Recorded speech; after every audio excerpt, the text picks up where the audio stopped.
We're actually going to have time for questions and discussions after the next presentation. Thank you so much for a wonderful overview. And I know that our next speaker is available via video link, and as they're getting him up, I'm going to go ahead and give an introduction. We're going to hear from Tracy Colier about integration of environmental health and marine ecosystem services in Puget Sound and beyond. To go from the overview to a specific region of the country. He is the science director for the Puget Sound Partnership and a visiting scientist at the Center for Urban Waters in Tacoma. He is also serving as a science advisor for NOAA's Oceans and Human Health Program. Until 2010, he was an environmental toxicologist at the NOAA Northwest Fishery Science Center. Welcome to Tracy. Good morning. Okay. Thanks a lot, Lynn. Thanks for the introduction. Everybody can hear me fine? Yes. Good. They had to call me on my cell phone to remind me to take the microphone off mute, so, but we got through it. So, yeah, what I wanted to do today is talk about using Puget Sound as a sort of an anchor for this talk, but I'm going to talk about a few other parts of the nation as well.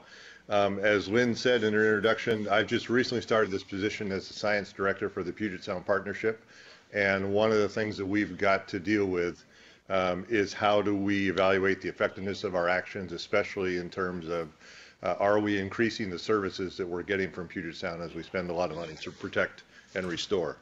Next slide. So this is a figure that I got from WHO. They were putting together their perspective on global change and human health, with human health in the center.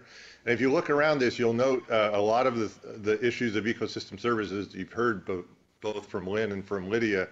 But the marine systems and coastal systems aren't really explicitly called out here in any places. They're probably encompassed in the lower left, the biodiversity loss and ecosystem function, and then decline in ecosystem services that way. But in general, and I think that's one of the reasons that this roundtable is having this discussion, many people are realizing that as we are working to protect our coastal ecosystems for the sake of providing services to the humans that use them, we don't often think about that in the big picture very well. Certainly, next slide. People are doing a lot of work on looking at how stressors affect the coastal ecosystem. This is from Hans Perl, the Mr. Go-To guy, if you want to talk about nutrients and harmful algal blooms, especially cyanobacterial blooms. A tremendous amount of thinking and conceptualization is going into looking at these stressors and how they affect these ecosystems, and then downstream, in this presentation that he gave to the EPA in 2008, downstream slides in this presentation are showing how, in fact, this is greatly impacting delivery of ecosystem services such as drinking water, recreational access, et cetera, from these harmful algal blooms coming as a result of nutrients. So there is a lot of information about stressors and how they affect our ecosystems, and I think Paul is going to give an overview of some of that in the panel that follows this first panel, along with others. But in my view, there is not as good a linkage between those stressors and the altered ecosystem, and then how that actually impacts humans. And I'll come back to that at the end of this short presentation. Next slide. So for us, this is the political science version of ecosystem services. So Chris Gregoire, the governor, created the partnership in 2007, and she said she wanted a swimmable, fishable, diggable Puget Sound by 2020. So that's their definition of the ecosystem services that they wanted to see maintained. It certainly encompasses a lot of what we want to do, and if we can do those three things, we will accomplish much of what we want to do for Puget Sound by that rapidly approaching deadline. But of course, you know, when you get people involved in putting the policy together, next slide, when you get people involved in putting together the policies to achieve these things and write the legislation to start a new state agency, you have to have a little more specifics than 3 words. So for the Puget Sound, we identified through statute as well as through policy discussions 6 primary goals that we have for the ecosystem components that we want to see protected and restored. And going down on the right side, one is species and food webs, i.e. biological, biomass, and biodiversity. habitats and processes, things like eelgrass, shoreline, all those things that we identify as being habitat that supports the ecosystem. Water quality is really big for us here in Puget Sound. I'll come back to that with a couple of examples, but there are issues with toxic contaminants and nutrients and pathogens getting into the system. Water quantity, I know that you think that out here in the Northwest we have lots and lots of water quantity, but in fact there are some big changes in the annual nature of the water inputs to the system that have some pretty severe consequences. And again, I'll touch on that for just a second. And then interestingly to me, and I've been involved in a number of other ecosystem restoration projects on advisory boards, et cetera. And here we have specifically called out human health and human well-being as specific and separate goals for the partnership's efforts at restoration of Puget Sound. Next slide. So in other words, these, oops, no, back up one. So what I want to say is these are the types of ecosystem services that we're focused on protecting. And when obviously we talk about them as ecosystem services, when you talk to the public, you just say this is what we're trying to do, but that I think is the translation between what the policymakers want and then as we discuss ecosystem services, we need to make that translation for them. And then the difficult thing, I think, and Lydia alluded to a lot of it, is how do we measure improvements in those services? How do we value them economically, socially, culturally? And again, I'll come back to that at the very end. So next slide. So big deal in Puget Sound is salmon. Salmon, we have 5 species of Pacific salmon, plus steelhead, plus bull trout, many populations listed under the Endangered Species Act. We have very substantial and I guess very legally substantial requirements to maintain salmon populations as part of our tribal treaty rights. That's come to a head in the last 6 months or so as the tribes in the region are getting dissatisfied with what they see as a lack of substantial progress in Puget Sound restoration. The White House and CEQ were involved.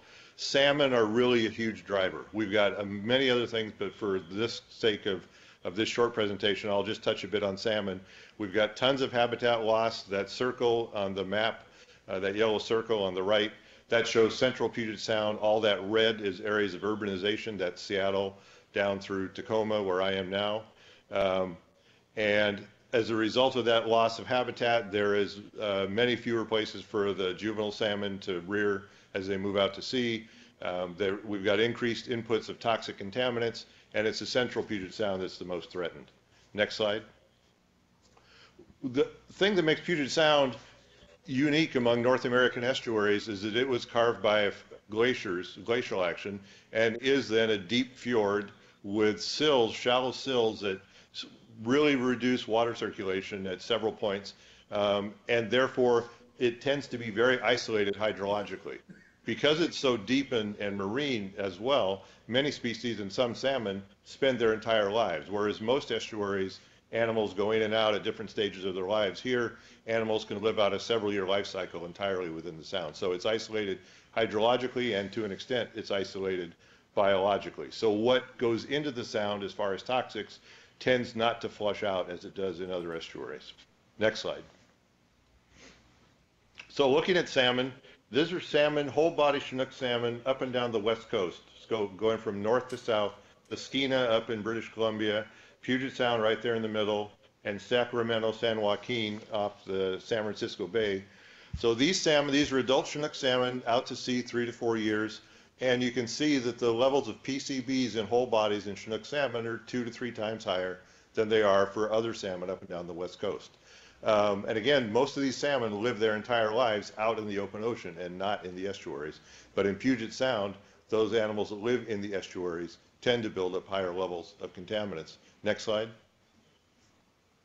And here, these are some more adult Chinook salmon that actually have what we call a resident lifestyle. That's a natural aspect of their life history, as well as it can be induced by certain hatchery practices in order to maintain a fishery, sport fishery year-round in Puget Sound. So if these animals stay in Puget Sound, their levels double or more again in terms of levels of PCBs in the whole body. Next slide. So that leads to, yeah, good, I think you can read that. That leads to fish consumption advisories from the Department of Health in the state of Washington. They have said that if you capture salmon from Puget Sound, in some situations you should have no more than 2 meals per month of salmon. And that's based on those body burdens of PCBs that I just showed you. So now we're getting an intersection between an ecosystem service that we want to protect or to improve. We want to reduce the delivery of toxics because that is not only affecting the health of the animals, and I'm not showing that data, it's also affecting our ability to consume the animals. It's affecting tribal cultural feelings of the health of the ecosystem. And so this starts to, because salmon are so iconic, the fact that we have fish consumption advisories for the most iconic of the salmon, the Chinook salmon in Puget Sound, is actually quite an issue for the local fishing communities, the tribes, and it's a big deal for the policymakers.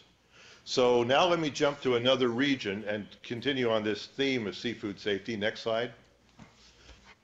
I'm going to go to talk a little bit about the Deepwater Horizon explosion that happened in April of 2010, the loss of human life, the fire, and then this subsequent largest release of oil into U.S. waters for this spill that went unchecked for several months into July of 2010.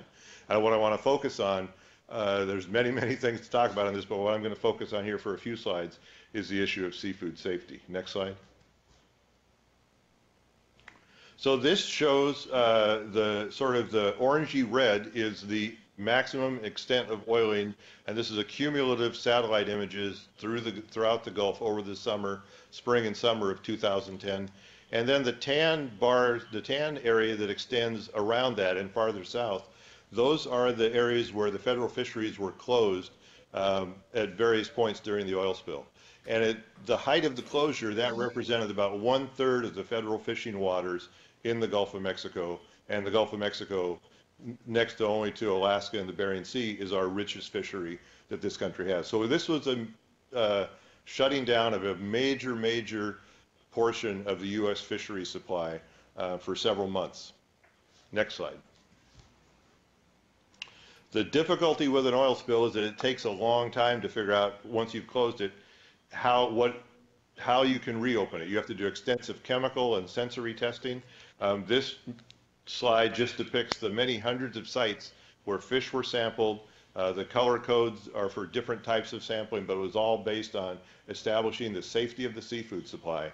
And it just shows you that this was a all year long, many hundreds of sites, many thousands of samples, many labs, and many millions of dollars of analyses to look to see if the fish were safe to eat after this oil spill. Next slide. And this is just one slide of many showing levels of aromatic hydrocarbons being the presumed most toxic components of oil spills in fish sampled after the waters had been reopened. So these fish were expected to show low or no oil exposure, but again, this testing program was put in place to assure the public that in fact the fish were safe. Now, unfortunately, I can't use my laser pointer on that screen in DC, but if you start down with the number 1 and you just count the lines up, this is a log scale, so you go up 1, 2, 3, 4, 5, you go up 6 till you get to the levels of safety, the yellow and sort of tan lines. We're 6 orders of magnitude below the levels where we would expect people to be at risk from consuming oil-contaminated fish based on EPA guidance, reference dose, et cetera. And these doses were set in cooperation with EPA, FDA, the states, and NOAA. So we're 1 million times lower than the levels at which we would be concerned about people being ill. That's great. It means obviously there is no human health risk to eating fish from the Gulf of Mexico. Even so, it was very difficult to convince people that it was safe. We all know the difficulties there.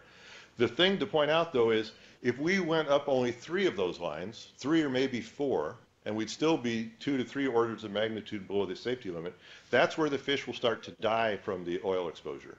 In fact, there is essentially no way that you can get any fish contaminated enough to be at those levels of exposure where we have cause for concern for human health. So that's just something to keep in mind, that we can have a disconnect, because what we're doing now is We're showing the absolute safety, but in fact, we know scientifically we weren't going to have a safety problem anyway. We have to still do the analyses. We have to show people the fish is safe. We cannot let oil smell. I mean, if you go up 2 orders of magnitude, the fish will start to smell strongly of oil. So we can't let that sort of product get into the market. But scientifically, we know that in fact that there's a big disconnect between what we're doing and actual real risk to human safety. And the reason this is important, next slide,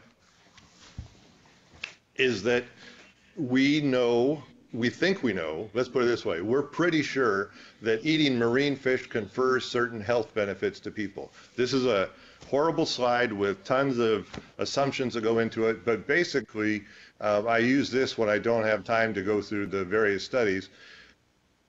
If you eat marine fish, for whatever reason, you tend to be healthier, you tend to have better cardiovascular health, better development of fetal brains, longer life perhaps, as this slide would show.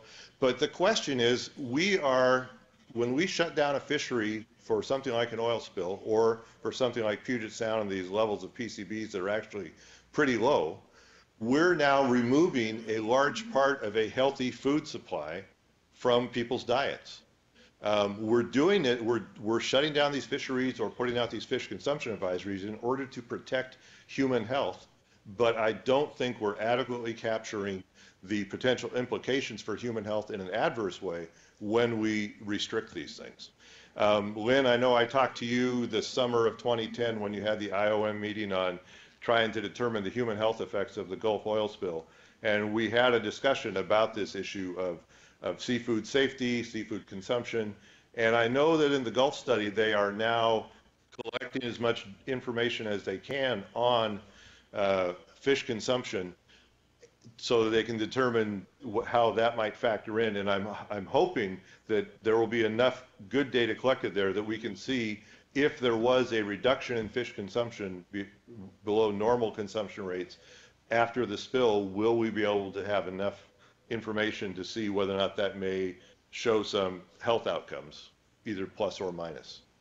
So coming back to Puget Sound in the next slide,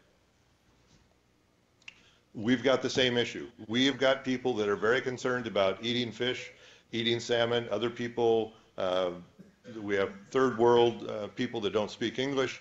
We're trying to put out flyers in as many languages as we can to especially deter people from eating bottom fish from severely contaminated areas. It's just an issue that goes on, and this is one of these things where as we try to clean up stormwater, as we try to reduce toxic inputs, we are improving the health of the benthos, we are improving the safety of swimming beaches by taking out pathogens, presumably improving, reducing algal blooms by taking out nutrients. We should be demonstrably improving human health by making access to seafood more reliable, both culturally, recreationally, and even commercially in the Sound. Next slide. So one more aspect of salmon in the issue in the Puget Sound is this issue about the habitat loss and modification. We are spending millions and millions of dollars a year now trying to restore habitat, largely with the aim of trying to get salmon to return in greater numbers to the Sound. Next slide. So what we have to think about in this is climate change and how this is going to affect the region. Next slide. This shows river flows in the Northwest with a changing climate. So the dotted line is the current average flow. This actually graph is for the Columbia River, but it's pretty much the same for all the major streams running into Puget Sound. The blue bar is under a number of different climate change scenarios. That is the river flows that are going to happen in the 2050s. And what we're going to see then is during this summer months, during this June, July, August, we're going to have 30 to 50% less water in the streams when these juvenile fish are rearing. This leads to increased temperatures, reduced cover.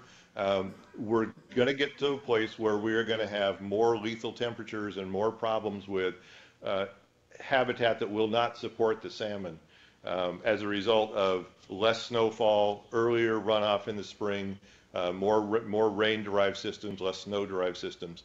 So this is something, next slide, This is a research group that worked for me before I retired from my NOAA position.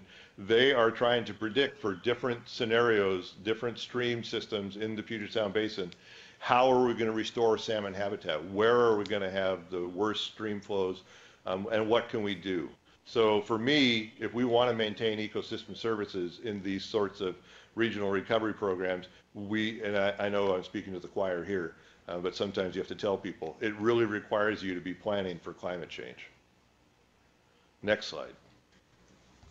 So I want to touch on a little bit, how do we quantify this in aggregate? This is a publication that came out just this summer in Nature by Halpern et al. They were deriving an index to assess the health and benefits of the global ocean. They look at the 10 bins down at the bottom there, 10 types of ecosystem services that are provided by the coastal oceans, and then they weight average those to come up with an aggregate score for a region of the coast for an ocean area. In this case, the 60 refers to the entire global ocean. I think the United States gets the 63, Russia gets the 67. Paul and I have talked about this a little bit. It's a great way to collect and aggregate data on services and what you're getting from your coastal ocean, but trying to reduce it down to a single number, in my view, is probably not very helpful. But again, scientists have a different way of looking at things than do some of the policy folks. So at least as scientists, we can drill down into these 10 bins and understand how these scores were derived. In about 2 weeks, I'm going down to NC's at Ben's request to be part of a work group with them to help them figure out how to derive more tools from the work they've been doing. So this is something we're going to ask them, but they have decided they're going to come up and apply this to Puget Sound. Again, this is really driven not so much on the state of the ecosystem as far as the biodiversity, although that's part of it. It's really based on what services are provided to humans. So it's driven very strongly by jobs, et cetera. So we'll see how it looks up here in Puget Sound in a little while. Next slide. Lynn talked about the Aral Sea. I just wanted to say, if you talk about an ocean health index, this would be as close to 0 as you're going to get. They, however, didn't do the Aral Sea because it's freshwater. It was the fourth largest freshwater lake. And as Lynn said, with the diversion of water for cotton farming, it's been a devastating loss of ecosystem services and definite harm to human health. And I don't think we want to go that way, obviously. The Soviets knew, they were warned in the 50s that something like this could happen, yet they just continued with their program of agriculture and cotton production and other things. And today they do have, that region's got a devastated area with large consequences for human health. So if we're not going to go that way, next slide. The approach we've been taking here and that I've been involved in is we have got to develop good environmental indicators. And this is just a cover page of a report that I oversaw the production of in 2008 for the partnership. It was a phase 1 of how are we going to select indicators of how the ecosystem's functioning, how our actions are being played out in terms of ecosystem response. To me, this indicator selection is really a critical part of what we have to do. Next slide. This shows for the partnership, this is their current dashboard of 21 vital signs. And this is how we are reporting on an aggregate high level the health of Puget Sound and the effectiveness of our actions. And the upper right is up very, very top right in green is healthy human populations. And there, the indicators that we have that we're currently reporting on in our vital signs are on-site sewage systems and whether they're being properly maintained, swimming beaches, and shellfish beds that are open, not closed due to fecal contamination generally. We're collecting data on all of these. It's not, in my view, a really good connection to human health per se, and I'll come back to that on the last slide. And then human quality of life, we're trying to build a quality of life index, a sound behavior index. Then we also have 2 categories on recreational fishing permits and commercial fishing harvest that we actually don't have good information on at all. And these first 2 indices are some that we're trying to build, but it's been taking us a long time to build robust indices that can measure things like quality of life. So in my view, we're not doing a very good job on the human health and the human well-being aspects. Next slide. I think we are developing indicators that link ecosystem services to a healthy economy. Again, in Lydia's talk, she gave a lot of information about some approaches that are being taken. It's still, we're not done there. And in terms of, as she said, valuing the cultural and the social aspects in an economic way is proving to be pretty difficult. But we are, I think, making good progress on economic indicators of progress. Next slide. I maintain that we need indicators that better link ecosystem services to human health and well-being. I don't think we have very good ones now. Part of my shtick in this new job out here is to work with people to help them come up with some of those. I've had conversations with Elaine Faustman, Ginger Armbrust, who has the Elaine has the OHH NSF OHH Center. Ginger has a NOAA-funded consortium for graduate training in oceans and human health. And if we could all carve off a little time, we'd like to figure out how we can better connect human health and human well-being to the health of Puget Sound. Next slide. So this is the last slide. That's the roof of the building I'm in. I'm about 10 feet under that little garden right now. It's still dark outside, though. You can't see the ships out there. We're down in the industrial tide flats of Tacoma. I would say as you guys go through this discussions that you're having over the next couple of days, I'm sorry I can't be with you. I've got to, in about 2 hours, I've got to start this next phase of indicators development here with our science panel. If you have thoughts and ideas, things where you think we can better link ecosystem services to human health and human well-being, or if I'm grossly off in my assessment, and we already have great ways to do that for coastal and marine processes, I'd really love to hear about them. With that, I'll stop, and if you have any questions, I'd be glad to answer them.